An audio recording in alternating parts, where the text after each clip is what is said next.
इस मूवी की स्टार्टिंग में हम महर्षि कश्यप को देखते हैं जो संध्या की तपस्या कर रहे होते हैं। वह अपने पूरे मन से तपस्या में लीन होते हैं, लेकिन तभी वहाँ पर उनकी पत्नी दीति आ जाती है। दरअसल उस समय तेज बारिश हो रही होती है, जिससे उसके अंदर काम वासना जागृत हो जाती है और उसे बर्दाश्त नहीं होता। फिर वह महर्षि कश्यप के पास जाती है और उन्हें कहती है कि स्वामी, मुझे इंटीमेसी की तीव्र इच्छा हो रही है, और जिद करने लगती है। लेकिन ऋषि कश्यप उसे ये कहकर मना कर देते हैं कि यह समय ठीक नहीं है। इस समय जितने भी भूत प्रेत राक्षस गण हैं, वे प्रभु शिव जी के साथ आकाश में भ्रमण कर रहे होते हैं, इसलिए यह समय ठीक नहीं है। लेकिन दीति कहती है कि मेरे पिता दक्ष विवाह आपके साथ किया गया और सबको संतान की प्राप्ति हुई, लेकिन मेरे साथ आप यह अन्याय क्यों कर रहे हो? मुझे भी पुत्र चाहिए। ये सब सुनकर ऋषि कश्यप खुद को रोक नहीं पाते और फिर उनके बीच इंटीमेट होता है। फिर अगली सुबह ऋषि कश्यप जैसे ही स्नान करके बाहर निकलते हैं तो उन्हें पता चल चुका होता है कि उनसे बहुत बड़ा पाप हो गया है। वह दीति से कहते हैं कि मैंने तुमको बोला था ना, फिर भी तुम नहीं मानी। तुमने शास्त्रों के नियमों का उल्लंघन किया है, इसीलिए तुम्हारी कोख में 2 राक्षसों ने वास लिया है। वह ऐसे राक्षस होंगे जो अभी तक कभी भी पैदा नहीं हुए, और उनके प्रकोप से तीनों लोग कांप उठेगा,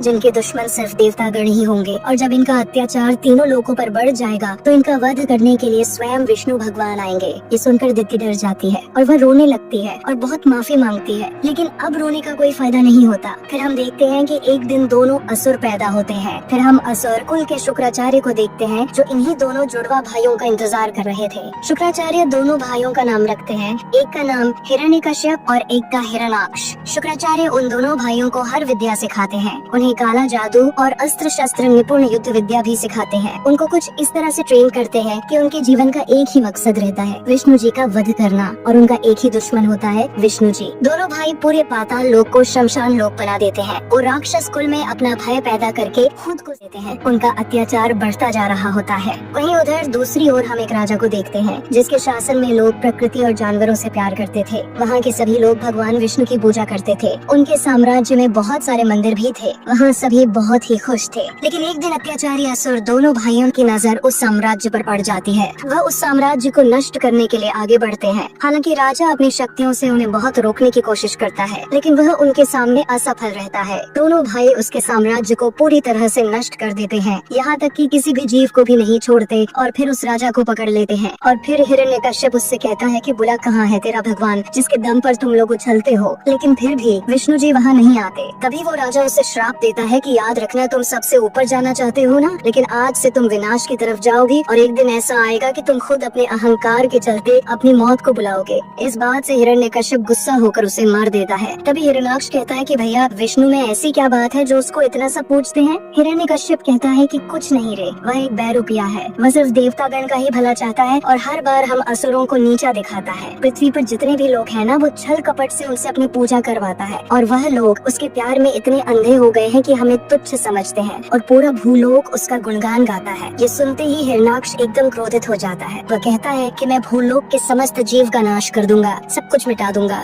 फिर हिरण्यकश्यप कहता है कि वह डरपोक है, फिर नहीं आएगा। फिर ये दोनों भाई सोचते हैं कि उन्हें पूरी पृथ्वी को कहीं छुपा देना चाहिए, जिससे वह उसको ढूंढने के लिए जरूर आएगा। फिर हिरण्यकश्यप इस काम के लिए हिरणाक्ष को चुनता है। वह कहता है कि जा, मेरा आशीर्वाद तेरे साथ है, उसे खत्म करके आना। अब हम पृथ्वी को देखते हैं, जो बहुत खुश थी, अपने पेड़ पौधों और जीव जंतुओं के साथ खेल रही थी और भगवान विष्णु की भक्ति में लीन थी। तभी अचानक वहाँ हिरणाक्ष आ जाता है और वह पृथ्वी को पकड़कर गर्भोदक सागर में डुबा देता है। यह देखकर सभी देवतागण हैरान हो जाते हैं। वह हिरणाक्ष के इस अत्याचार से परेशान के पास पहुँचते हैं। उनसे कहते हैं कि हे सृष्टि के निर्माता, ये सब क्या देखने को मिल रहा है? इतना अत्याचार तो कभी भी नहीं हुआ था, आप इसे सहन क्यों कर रहे हो? तभी ब्रह्मा जी कहते हैं कि इस चीज से सिर्फ विष्णु जी ही निपट सकते हैं। इतने में ब्रह्मा जी को छींक आती है और उनके नाक से भगवान विष्णु वराह अवतार में निकलते हैं, यानी सुअर का अवतार। फिर वह सागर के अंदर जाते हैं, जहाँ पर उसने भूदेवी को छिपाया था। फिर हम देखते हैं कि हिरणाक्ष आराम से मछली खा रहा होता है। तभी भगवान विष्णु भूदेवी को लेकर सागर से ऊपर निकल आते हैं। तभी हिरणाक्ष कहता है कि तेरी इतनी हिम्मत मेरे होते हुए भी भूदेवी को लेकर जा रहा है, और वो कहता है कि तुझे देखकर तो मुझे घिन आ रही है, तू इस रूप में मुझसे लड़ने आया है। फिर दोनों में खूब लड़ाई होती है। भगवान विष्णु उसे खूब मारते हैं, 1-2 फटका वो भी खा जाते हैं, जिससे सभी देवता हैरान हो जाते हैं। फिर देवता कहते हैं कि आप तो भगवान हैं, ये आपके लिए एक चींटी के समान है, आप जल्दी इसका वध करके हमारा भय दूर कर दीजिए। फिर विष्णु जी एक फटके में उसका काम तमाम कर देते हैं, यानी सीधा काम तमाम। फिर हम देखते हैं कि अपने भाई की मौत से हिरण्यकश्यप बौखलाया हुआ होता है। फिर वह अपनी माँ से कहता है कि क्यों रो रही हो माँ, तेरा बेटा एक वीर योद्धा था, वह वीर गति को प्राप्त हो चुका है, उसने उसे धोखे से मारा है। फिर वह अपने रक्षक राक्षसों को मोटिवेट करता है। वो उनसे कहता है कि वो देवताओं के बहकावे में आ गया और मेरे भाई को छल से मारा गया है। उसने हमारे साथ हमेशा पक्षपात किया है, इसलिए हमें हमारा कुल बचाने के लिए उसे खत्म करना ही होगा। फिर वह असुरों को आदेश देता है कि जितने भी लोग विष्णु को मानते हैं उन्हें ढूंढ ढूंढ कर खत्म कर दो और चारों तरफ हाहाकार मचा दो। फिर सभी राक्षस एक साथ मिलकर सभी को मारने लगते हैं। जो भी विष्णु को मानते थे या पूजा करते थे वे उन सबको मारने लगते हैं। इस तरह पूरी पृथ्वी पर त्राही मच जाती है। हिरण्यकश्यप इतना कुछ करने के बाद भी दुखी रहता है क्योंकि उसकी मुलाकात भगवान विष्णु से नहीं होती। तभी शुक्राचार्य उसे बताते हैं कि अगर वह तुम्हारे सामने आ भी जाएगा तब भी तुम उसका कुछ बिगाड़ नहीं पाओगे क्योंकि उसके पास बहुत शक्ति है। तो शुक्राचार्य कहते हैं कि अगर तुम्हें उससे लड़ना है तो उसके जैसा शक्तिशाली बनना पड़ेगा, जिसके लिए तुम्हें तपस्या करनी पड़ेगी।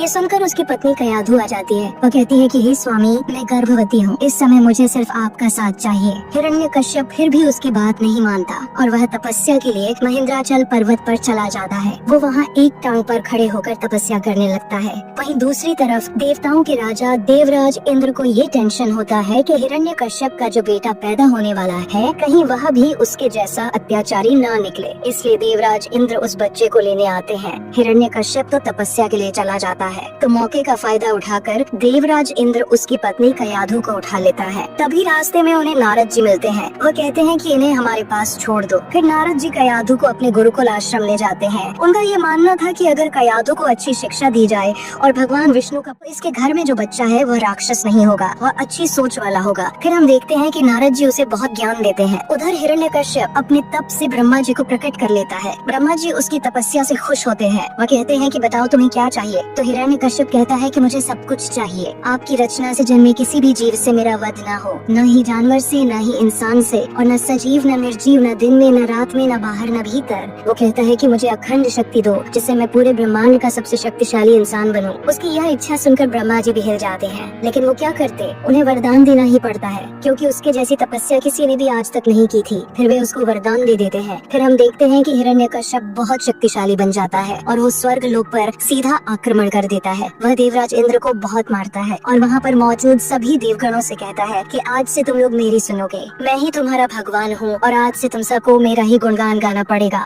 हिरण्यकश्यप स्वर्ग लोक पर भी अपना वर्चस्व जमा लेता है और वहाँ पर पूरी तरह से कब्जा कर लेता है। जैसा कि हम जानते हैं कि जब जब अंधकार बढ़ता जाता है तो एक रोशनी जरूर जन्म लेती है। तभी हम देखते हैं कि उसकी पत्नी की कोख से एक बेटा जन्म लेता है जिसका नाम होता है प्रहलाद। वह सुशील, सुसज्जित और संस्कारी था। उसके अंदर संस्कार कूट कूट कर भरा था। वह सिंहासन का त्याग कर जमीन पर बैठता था और हर समय वासुदेवाय नमः कहता रहता था, यानी वह भगवान विष्णु का बहुत बड़ा भक्त था। फिर हम देखते हैं कि वह पशु पक्षी सभी से प्यार करता था और कमजोरों की मदद करता था। तभी एक दिन उसके सैनिक उसको देखते हैं कि वह भगवान विष्णु की मूर्ति को छुपकर उनकी पूजा कर रहा है। ये देखकर वह उससे कहते हैं कि ये आप गलत कर रहे हो, आपके भगवान तो आपके पिता हैं। प्रहलाद फिर भी उनकी बात नहीं मानता। उसके बाद हिरण्यकश्यप अपने बेटे प्रहलाद को दरबार में बुलाता है। उन्हें अपनी गोद में बिठाकर कहता है कि पुत्र, आज तुम्हारी परीक्षा लूंगा, तुमने गुरुकुल में क्या क्या सीखा है। फिर वो पूछता है कि राजा को कैसा होना चाहिए। तो प्रहलाद कहता है कि राजा वही है जो निष्पक्ष रहे और सभी लोगों की मदद करे और उनके मन पर भी राज करे, यानी उनके दिल में भी रहे।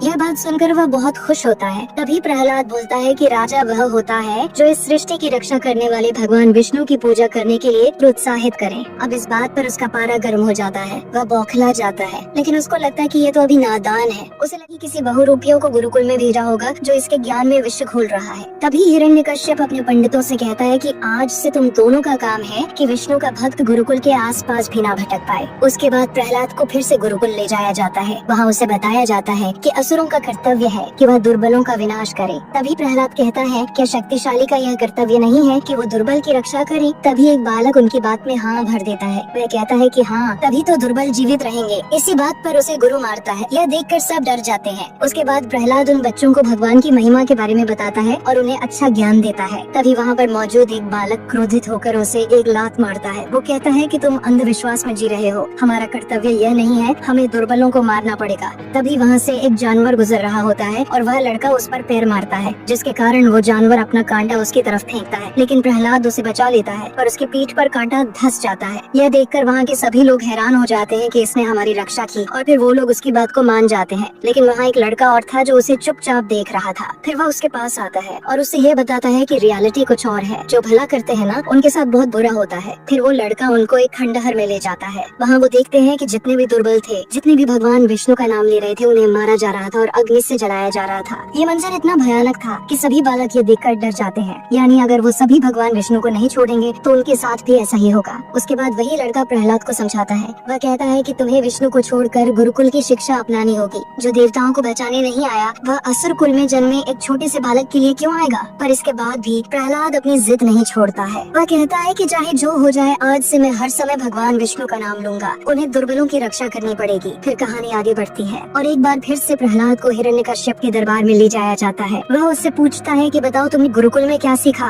तो प्रहलाद उससे कहता है कि गुरुकुल में हमें यह बताया गया कि हमारा परम शत्रु विष्णु है। प्रहलाद के मुंह से ये सुनते ही वह बहुत खुश होता है और खुशी खुशी अपने पंडितों को 100 सोने की मुद्रा देता है। लेकिन तभी प्रहलाद कहता है कि उन्होंने यह सिखाया है, लेकिन मैंने उसे स्वीकार नहीं किया। मैं भगवान विष्णु को कभी भी नहीं छोड़ूंगा। यह सुनकर हिरण्यकश्यप पागल हो जाता है। वह कहता है कि मुझसे पूरे देवतागण डरते हैं, लेकिन ये छोटा सा बालक हमें ज्ञान दे रहा है। फिर उसने जिन पंडितों को सोने की मुद्राएं दी थी, वो उन्हें 100 कौड़ी का दंड देता है। फिर वो लोग बताते हैं कि महाराज हमारी कोई गलती नहीं है, ये सबको हमारे खिलाफ भड़का रहा है और सभी बच्चों को भगवान विष्णु की पूजा करने के लिए प्रोत्साहित कर रहा है। यह सुनकर हिरण्यकश्यप को ऐसा लगता है कि इससे हमारी प्रजा तो भड़क जाएगी और वो सारे असुर कुल की सोच को बदल देगा, जिससे असुर कुल का विनाश हो सकता है। इसीलिए वह अपने बेटे प्रहलाद को मृत्यु दंड की सजा सुनाता है। उसकी पत्नी उसे बहुत रोकती है, लेकिन फिर सैनिक प्रहलाद को मारने की कोशिश करते हैं, लेकिन वो उसे मार नहीं पाते क्योंकि भगवान विष्णु खुद उसकी रक्षा कर रहे होते हैं। उसे कोई भी सिपाही मार नहीं पाता। यह देखकर हिरण्यकश्यप कहता है कि यह क्या हो रहा है। तभी शुक्राचार्य उसे बताता है कि यह विष्णु की एक चाल है और वह तुम्हें ललकार रहा है। तुम उसके भक्त को मारने चाहते हो और वो अपने भक्त को बचाना चाहता है। फिर वो प्रहलाद को पागल हाथियों से कुचलवाने का आदेश देता है। अगले दिन उसे हाथियों के पास ले जाया जाता है और उसे एक जगह बांध दिया जाता है ताकि वह भाग ना सके। फिर 2 हाथियों को छोड़ा जाता है। तभी हम देखते हैं कि वह हाथी भी उसको कुछ नहीं करते, मारने के बजाय वो उसका स्वागत करते हैं। यह देखकर अब उसे ऊंची खाई से नीचे फेंकने को आदेश दिया जाता है। फिर हम देखते हैं कि शाम को 2 सिपाही भक्त प्रहलाद को ऊंची पहाड़ पर ले जाते हैं। प्रहलाद उस पहाड़ी का आनंद ले रहा होता है। तभी सिपाही कहता है कि हम तुम्हें यहाँ से नीचे फेंकने आए हैं। तो प्रहलाद कहता है कि कोई बात नहीं, मैं नहीं मरने वाला।